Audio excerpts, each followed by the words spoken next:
we're living in a time of a propaganda war, and we need to keep that in mind. So, Secret Asian Dan says, "Isn't it funny that tyrants took over the U.S. as well?" And that was pretty early on, actually, in the stream here. But there's a consensus that is emerging on the left that Trump is turning out to be a dictator after all, and that the Democrats told us the truth about him during the 2024 campaign.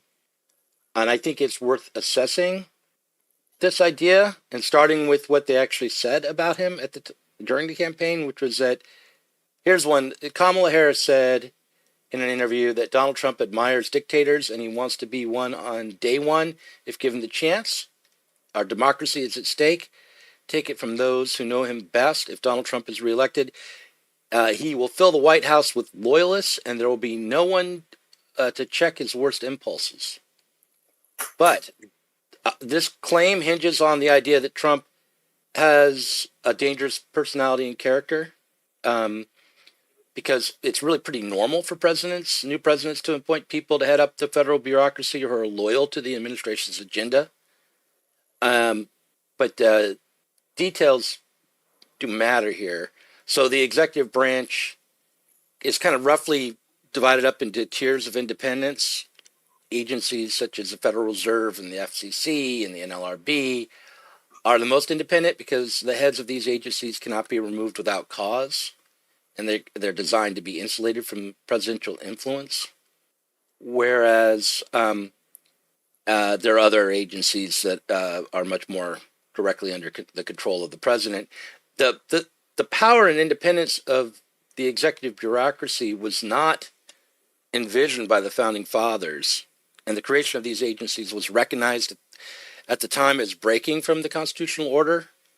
In 1902, Woodrow Wilson, the 28th president, and the author of an essay called The Study of Administration, wrote in a different essay, "We are no longer strenuous about the niceties of constitutional law, no longer dream that our written law shall save us, or that by ceremonial cleanliness we may lift our lives above corruption."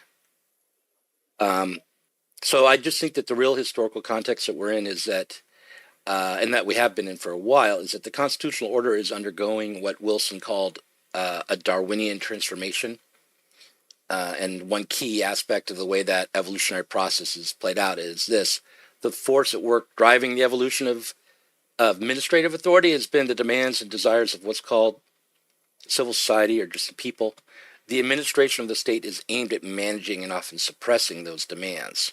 So when we hear about Trump as a dictator, we need to put that in the context of the rising up of a permanent bureaucracy, which is itself aimed at controlling and managing the public, and which was thought from the start to be in violation of the constitutional order. So we are,